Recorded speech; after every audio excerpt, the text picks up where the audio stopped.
इदम श्री सद्गुरुवे नमः। जन्म शताब्दी पुस्तकमाला 73 डे 8 देव संस्कृति त्याग और बलिदान की।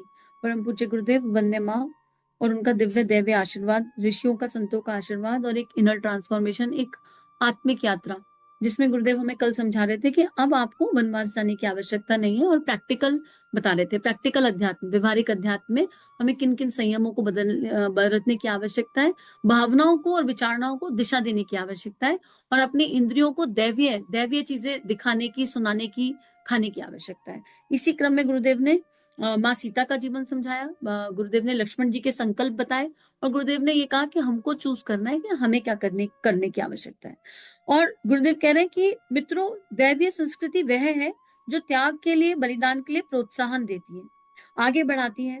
और दैत्यों की सभ्यता, राक्षसों की सभ्यता वह है जो ना स्वयं श्रेष्ठ काम करती, ना किसी को करने देती। वे ना स्वयं चलते हैं और ना चलने देते हैं और पत्थरों के तरीके से, जंजीरों के तरीके से जकड़ करके बैठ जाते हैं। ये राक्षस हैं, दुष्ट हैं, पिशाच हैं, जो सिद्धांतों के लिए, त्याग के लिए, बलिदान के मार्ग में अड़ंगे लगाते हैं और ये कहते हैं अय्याशी अच्छी चीज है, मालदार होना बहुत अच्छी बात है, जमाखोरी बहुत अच्छी बात है, आप भी विलासी होइए और हमको भी विलासी होने दीजिए। मित्रों, ये हमारे खानदान वाले नहीं, ये हमारे दुश्मन है। मतलब एक एग्जाम्पल देती हूँ, आप इमेजिन करके देखो। होता क्या है कि ममता क्या करती है? ममता, गीता में लिखा है कि ममता हिंसा करा देती है। ममता मतलब एक माँ की ममता हिंसा करा देती है। कैसे हिंसा कराती है? मातृत्व भाव नहीं कराता। ममता हिंसा ऐसे कराएगी कि आप सुबह उठ गए जल्दी, 5 बजे, ठंडी का समय, आप 5 बजे उठ के फटाफट घर का काम निपटा रहे हैं, ठीक है। आपका 7-8 साल की संतान है आपकी, और आपकी संतान 6:30 बजे उठ गई, तो आप कहेंगे हाय हाय इतनी ठंडी हो गई, कहाँ है, रजाई में बैठ जाओ, बहुत ठंड हो रही, जाओ सो जाओ रजाई में, क्या करोगे इतनी जल्दी उठ के, लेट जाओ। अब बताइए क्या किया हमने? बच्चा 7-8 साल का था, 5 साल का था। छोटे बच्चे जल्दी उठ जाते हैं बाय डिफॉल्ट अपने आप। आप देखो, आपके 3 साल का, 4 साल का, 5 साल का बच्चा जल्दी उठता है। जो बाय डिफॉल्ट आदत होती है ना, जो मूल संस्कार होता है, वो प्रातःकालीन जागरण का ही होता है, हर आत्मा का। छोटे बच्चे को देख लो, हम क्या करते हैं? हम उस मूल संस्कार को कहकर, क्योंकि हमारी नींद खराब होती है, अरे यार अभी तो सोए थे, अभी उठ गया, 5 बजे उठ के बैठ जाता है, 6 बजे उठ के बैठ जाते हैं, 7 बजे उठ के बैठ जाते हैं छोटेपन में, और बच्चे को जबरदस्ती सुलाते हैं। और फिर वही बच्चा जब 7th 8th 9th में आकर उठकर पढ़ता नहीं है, तो हम कहते हैं उठा नहीं जाता तुमसे सुबह, जल्दी उठ के पढ़ना अच्छी बात होती है, जल्दी उठ के पढ़ना अच्छी बात होती है। अब ये बताओ, हम अपने कंफर्ट के अनुसार इतना ज्यादा चलते हैं, इतना अपने कंफर्ट में चल रहे हैं कि हम यही नहीं समझ रहे कि वो संस्कार तो लेकर पैदा हुई थी। हर आत्मा सुबह जल्दी उठने का संस्कार लेकर पैदा होती है, पर हमने क्या किया? अब ये माँ है, ये माँ है, और माँ के पास प्रेम ही तो था, लेकिन उस प्रेम में क्या था? उस प्रेम में कहीं ना कहीं गाड़ी गड़बड़ थी, मोह था।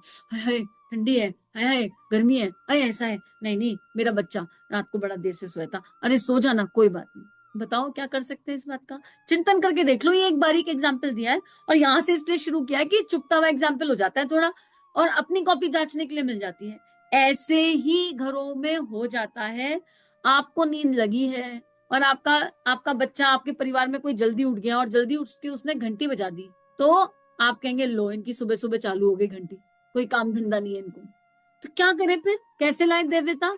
मित्रों, इसलिए अपनी कॉपी जांचने की आवश्यकता है। अपने भीतर के दैव्य और श्रेष्ठ संस्कारों को किसी हाल में मत त्यागिए। वैल्यूज और प्रिंसिपल से कॉम्प्रोमाइज मत कीजिए। कई बार घर में, सॉरी टू से दैट, पर फीमेल एनर्जी जल्दी उठना चाहती है, तो जो मेल एनर्जी होती है, बीमार रहती हो, कोई ज्यादा मतलब क्या हो जाएगा, सो नहीं सकती हो थोड़ी देर, थोड़ा 2 घंटा 1 घंटा सुबह सो जाओगी तो दिक्कत है, दिन में सो जाइए, कोई दिक्कत नहीं है। हालांकि तो दिन में योग निद्रा करनी चाहिए, लेकिन हमें चेक करना है कि हमारी कॉपी पर जन्म के साथ दिव्य संस्कार थे। वो दिव्य संस्कार खत्म कब हुए? कई बार माता पिता के लाड प्यार में खत्म हो जाते हैं, कई बार प्रेमी प्रियतम के लाड प्यार में खत्म हो जाते हैं, उसके बाद हम विलासी बन जाते हैं ऑटोमेटिकली, खुद छोड़ देते हैं। तो मिला जुलाकर हम अपना कचरा कर लेते हैं। तो हमको पहले अपने अंदर झांकना है और चेक करना है। और अपने बच्चों को, अगर वो जल्दी उठते हैं, तो प्लीज ये बिल्कुल मत कहो हाय जल्दी उठ के हमारी नींद खराब करता है। नहीं, छोटा बच्चा है, जल्दी उठा है, हाय कितना दैव्य है, हाय कितनी प्यारी संतान है, कितना सुंदर गुण है जल्दी उठने का, बेटा इसको बनाकर रखना। अगर आपको उसको सुलाना भी है ना, तब भी आप यही कहो बेटा इस गुण को बनाकर रखना, पर अभी तुम छोटे हो तो थोड़ी देर सो जाओ, पर इस गुण को तुमको बनाकर रखना है। ये दैवीय संस्कार है, ये एक एग्जाम्पल दिया संस्कार का। ऐसे बहुत सारे हैं। आपका बच्चा, आपने टिफिन पैक किया, बच्चे को स्कूल में टिफिन दे दिया और बच्चा घर लौट कर आया, बेटा टिफिन खाया? नहीं मम्मी, दोस्त खा गए थे। और आपने, अच्छा दोस्तों के खाने के लिए दिया क्या था? ये क्या बात होती है बताओ? बाय डिफॉल्ट शेयरिंग का संस्कार था, देने का संस्कार था, हमने मार दी डंडी उस संस्कार पर। ऐसे ही हमारे कुछ संस्कारों पर डंडी पड़ गई। कुछ हम कचरा लेकर आए थे, कुछ फैमिली फोल्डर से आ गया, कुछ सोशल फोल्डर से आ गया।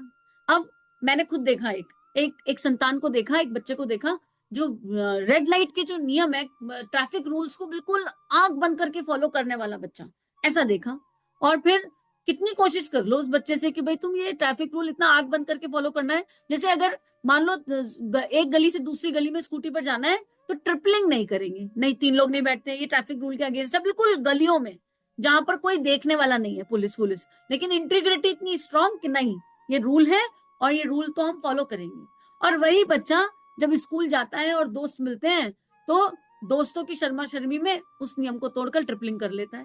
बताइए, सोशल फोल्डर ने कर दिया इंटीग्रिटी पर। अंदर से आत्मा कचोट रही है, अंदर से आत्मा कह रही है नहीं नहीं, ये तो मेरी वैल्यू और प्रिंसिपल थी, ये तो इंटीग्रिटी थी और मुझे इसको कैरी करना चाहिए था, मुझे इसे फॉलो करना चाहिए, लेकिन सोशल प्रेशर में फॉलो नहीं कर पाए। कुछ संस्कार हमारे सोशल प्रेशर पर छूट जाते हैं। जैसे फॉर एग्जाम्पल, गायत्री मंत्र की रील बना के व्हाट्सएप ऑडियो पे डाल दो, सोशल फोल्डर। क्या होगा? करना तो चाहते हैं पर लोग क्या कहेंगे। कौन से लोग? 4 लोग। आपको पता है वो 4 लोग कौन है? किसी ने देखे आज तक वो 4 लोग जिनके बारे में बचपन से सुनते आ रहे हैं? वो 4 लोग, वो 4 लोग, वो 4 लोग, भगवान जाने ये 4 लोग कहाँ रहते हैं, किसी ने देखे नहीं। पर इन 4 लोगों का फियर इतना ज्यादा है कि हम अच्छा काम करना नहीं चाहते हैं। हम जोक फॉरवर्ड कर देंगे। अभी आपके व्हाट्सएप पर कोई अश्लील जोक आ जाए, सारी सखियों को चला जाएगा, सारे दोस्तों को चला जाएगा, खुद भी हंसेंगे और उन्हें भी भेज देंगे। और अभी गायत्री मंत्र पर एक लेख आ जाए, खुद नहीं पढ़ेंगे, उनको भी नहीं भेजेंगे। तो जब हम इस तरह चलेंगे कि अच्छा आया तो उसे इग्नोर कर दिया और जिसने भेजा उसे भी कहेंगे ले, इनके पास कोई काम नहीं है, इन्हें गायत्री के लेख भेजने होते हैं, तो कैसे चलेगा फिर जीवन? कैसे होगा? आपके पास जोक पढ़ने का टाइम था और उस गायत्री के लेख को पढ़ने का टाइम नहीं था। एग्जाम्पल दे रही हूँ। जोक को फॉरवर्ड कर दिया 100 लोगों का, वो टाइम था, जोक को फॉरवर्ड करने के लिए टाइम था, लेकिन गायत्री के लेख को 5 लोगों तक भी नहीं पहुंच पाए। पढ़ लिया तो उसको आगे बांटा नहीं। ऐसे कैसे चलेगा? ऐसे देव संस्कृति का परचम कैसे लहराएगा? तो गुरुदेव कह रहे हैं कि अगर आपके आसपास, आपके पेरेंटल फोल्डर में, आपके सोशल फोल्डर में, आपके फैमिली फोल्डर में अगर ऐसे लोग हैं जो आपको विलासी बनाते हैं, तो वो आपके खानदान वाले नहीं है, वो आपके दुश्मन है। अब विवेक और बुद्धि से लगाना, चिंतन मत करना किसी के ऊपर, पहले अपने ऊपर करना कि हम अपने कितने बड़े दुश्मन हैं। हम अपने कितने दैवीय संस्कारों को बड़ा मन कर रहा है जप करने का, हो नहीं पा रहा, पहले 1 कप चाय पी लूं तो कौन किसका दुश्मन? अरे भाई, मन कर रहा था ना जप करने का, तो 5 मिनट जप करके फिर चाय पी लो। ये तो नहीं कह रहा कि कोई तुमसे कि तुम 1 घंटा बैठो। प्रॉब्लम ये है कि दिमाग में बैठा है नहीं, जप करने बैठेंगे तो कम से कम 1 घंटा तो करें। क्यों? 5 मिनट भगवान स्वीकार नहीं करेंगे? भगवान को कोई प्रॉब्लम हो जाएगी? 5 मिनट, 5 मिनट में काम नहीं बनेगा क्या? अरे भाई, 5-5 मिनट के 10 स्लॉट दिन में निकाल लो। हाँ, एक रिमाइंडर लगा लो मोबाइल में। क्या वो रिमाइंडर लगा लो, हर घंटे का रिमाइंडर। अगर एक साथ 1 घंटे का जप नहीं कर सकते, 12 घंटे जगे रहते हो, 12 घंटे, हर घंटे जैसी आर बदलेगा, आंख बंद करके 5 मिनट का जप करेंगे। किसी माला की आवश्यकता नहीं है, किसी ऑडियो फाइल की आवश्यकता नहीं है, किसी ध्यान धारणा की आवश्यकता नहीं है। बस 5 मिनट जप कि हम अगले 1 घंटे के लिए चार्ज हो गए, हमने सविता के प्रकाश को धारण कर लिया और फिर आगे काम में पड़ो। फिर 55 मिनट काम करो। ब्रेन भी इससे ज्यादा काम ना कर सकता, उसको भी ब्रेक चाहिए। तो यकीन मानो, ये दिख रहा है कि ये मुश्किल है, पर ये मुश्किल नहीं है, यकीन करो। 5 मिनट ज्यादा लग रहे हैं, 3 मिनट कर लो, कोई दिक्कत बड़ी बात थोड़ी ना है। कोई 3 मिनट करने में भगवान जी नाराज हो जाएंगे? 3 मिनट ज्यादा लग रहे हैं, 1 मिनट कर लो। हर घंटे 1 मिनट, 1 मिनट में भी 3 गायत्री मंत्र हो जाते हैं, कोई बाली दिक्कत नहीं है। जितना करो श्रद्धा से करो, समर्पण से करो, विश्वास से करो और कहो ये 1 गायत्री मंत्र मुझे पूरे 1 घंटे के लिए चार्ज कर रहा है, मेरा अगला 1 घंटा पूर्णता दिव्य है। आप अगर इसको 11 दिन करके देख लेंगे, भीतर के दैवीय संस्कार जागृत हो जाएंगे, दिन खूबसूरत हो जाएगा। यकीन करके देख लो। ये छोटे जो टूल्स एंड टिप्स है ना, ये मैं अपने पास से नहीं देती हूँ आपको, मेरे पास ऐसा कुछ नहीं है। ये वही टूल्स एंड टिप्स हैं जो मेरे लाइफ में काम किए हैं। गुरुदेव माता जी के दिए हुए टूल्स एंड टिप्स हैं और इन्होंने मैजिकली काम किया, क्योंकि हम लोग सब ना उन परिस्थितियों से होकर गुजरते हैं। एक फेज आता है जब उपासना नहीं हो पाती, हीन भावनाएं आ जाती हैं, रोना धोना मच जाता है, गिल्ट आ जाता है। एक फेज आता है जब देवी आदतों को अपनाने की कोशिश कर रहे होते हैं, परेशान हो जाते हैं। ये उस समय के टूल्स एंड टिप्स हैं। अपने आप से ये तो कहना ही नहीं कि हम करते नहीं, कहना ही नहीं। और ये ऐसा जप है जो आपकी फैमिली को भी डिस्टर्ब नहीं कर सकता। आप आंख बंद करके क्या कर रहे हो किसी को पता है? किसी को नहीं पता चलेगा। आप आंख बंद करके, आप अपने बाजू वाले को आंख बंद करके बैठ के गाली दे दो तो भी उसे पता नहीं चलेगा, सॉरी थैंक यू डाल दो तो भी पता नहीं चलेगा। तो ये साधना है, ये उपासना है जिसमें किसी तीसरे व्यक्ति की आवश्यकता नहीं है। तो मित्र गुरुदेव यही कह रहे हैं कि अब आप देख लो कि आपको कौन सा जीवन जीना है। अब माओ से प्रार्थना है कि वो कौशल्य जैसी बने, भाइयों से प्रार्थना है कि वो लक्ष्मण जैसे बने, और राम तो हम सबके भीतर छुपा है, इसमें तो कोई डाउट नहीं। नारियों से प्रार्थना है कि वो उन नारियों जैसी बने जिन्हें वो आज याद करती हैं। आप बताइए कि नहीं याद करते हैं? द्रौपदी को याद करते हैं, कुंती को याद करते हैं, अपला को याद करते हैं, घोषाला को याद करते हैं। ये सब दैवीय नारियां हैं, इनको याद करते हैं। सती को याद करते हैं, सावित्री को याद करते हैं, या किसी सुपनखा को कोई याद करता है, ताड़का कोई याद करता है, कोई करता है, पूतना को याद नहीं करते ना। तो नारियां उनकी जैसी बन जाए जिनको याद करते हैं। गुरुदेव कह रहे हैं मित्रों, कौशल्य जी ने क्या कहा? अपने बेटे से कहा आप वनवास जा सकते, आप वनवास जा सकते हैं, हम आपको आज्ञा देते हैं, आप खुशी खुशी जाएं। इस मामले में कोई भी पीछे नहीं रहा। और हमारा बच्चा बोर्ड के एग्जाम आने वाले, मान लो, ठीक है, और हमारा बच्चा कहे मैं 1 घंटा जब करूंगा और फिर पढ़ाई करूंगा, तो हम कहेंगे जब तो सारी उम्र कर सकते हो, अभी बोर्ड के एग्जाम है, 15 मिनट जब करके भी काम हो जाएगा। हमारी हालत ये है कि बच्चा कह रहा है कि मैं प्रखर प्रज्ञा के लिए 1 घंटा जब करना चाहता हूँ और उसके बाद एग्जाम दूंगा। हमें विश्वास ही नहीं है उस गायत्री शक्ति पर कि अगर किसी बच्चे ने बोर्ड के एग्जाम की तैयारी पे 9th से 12th तक का कोई बच्चा अगर पूरे तन मन से सरस्वती माँ का, गायत्री के सरस्वती स्वरूप का ध्यान करके सविता देवता को धारण करने के भाव से 1 घंटा जप कर ले तो उसकी प्रोडक्टिविटी बढ़ जाएगी, उसकी मेमोरी बढ़ जाएगी, उसको जल्दी याद होगा, जो याद करेगा वो भूलेगा नहीं। पर हमको क्या लग रहा है राम बोर्ड के एग्जाम है और 1 घंटा जप में देगा तो पढ़ेगा कब? जेंटलमैन बनाने की समस्या है ना, सबको जेंटलमैन बनाना है। जहां माँ कौशल्या ने अपने दोनों बच्चों को दान दे दिया, ऋषि को, ऋषि विश्वामित्र को, वहां हम अपने बच्चा, हमारा बच्चा, हमारी संतान दिन में 1 घंटा जब खुद से करना चाहे तो हमको उसमें भी ऑब्जेक्शन आ जाए। पढ़ाई लिखाई नहीं करते हो, पढ़ाई लिखाई करो, पहले पढ़ाई लिखाई करो। हम इतना शिक्षा के पीछे पड़ गए कि बच्चा खुद विद्या अर्जित करना चाहता है, खुद विद्या के मार्ग पर विद्या के साथ शिक्षा को लेकर चलना चाहता है, पर हमको उससे ऑब्जेक्शन है, हमको उससे प्रॉब्लम है। अब ऐसे में क्या होगा? ऐसे में बच्चों से प्रार्थना है मेरी, आप 12 साल से ऊपर के हैं, अपने निर्णय खुद लीजिए, सशक्त बनिए, शक्तिशाली बनिए, और हरामखोरी के लिए मत करना कि पढ़ाई से बचने के लिए जब कर लें। सच्चे दिल से, समर्पण के भाव से सविता देवता का ध्यान करके आधा घंटे का जब सुबह आंख खुलते ही और आधा घंटे का जब सोने से पहले, इतना करिए।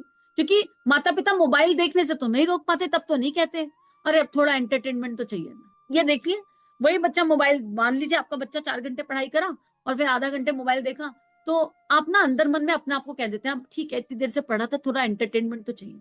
अब बताओ इस वृत्ति का क्या करें? वही बच्चा 1 घंटा जब करने के लिए कह रहा था तो माता पिता को प्रॉब्लम थी, अब मोबाइल देख रहा है तो माता पिता सेटिस्फाई है अंदर। इस एनर्जी का क्या कर सकते हैं?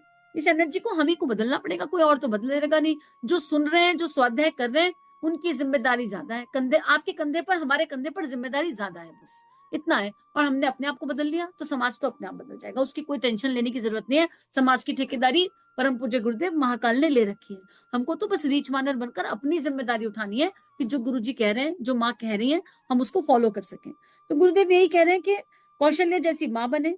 और सुमित्रा ने अपने बेटे लक्ष्मण से क्या कहा? उन्होंने क्या सीख दी? बेटे, अगर तुम्हारे बड़े भाई वनवास जा रहे हैं तो मैं त्याग के रास्ते पर, बलिदान के रास्ते पर चलने से तुम्हें नहीं रोक सकती। तुम जाओ, अपने भाई के साथ जाओ। जो पैसिए राम वन जाई, अवध तुम्हारा काजू कुछ नहीं। अवध में तुम्हारे लिए रखा ही क्या है जब राम यहाँ नहीं है? अवध में तुम्हारे लिए रखा ही क्या है जब राम यहाँ नहीं है? जाओ, तुम अपने भाई के साथ जाओ। और उसके बाद ये भी कि भाई और भाभी को कोई दिक्कत ना आने पाए, भाभी माँ समान होती है, उन्हें कोई दिक्कत ना आने पाए।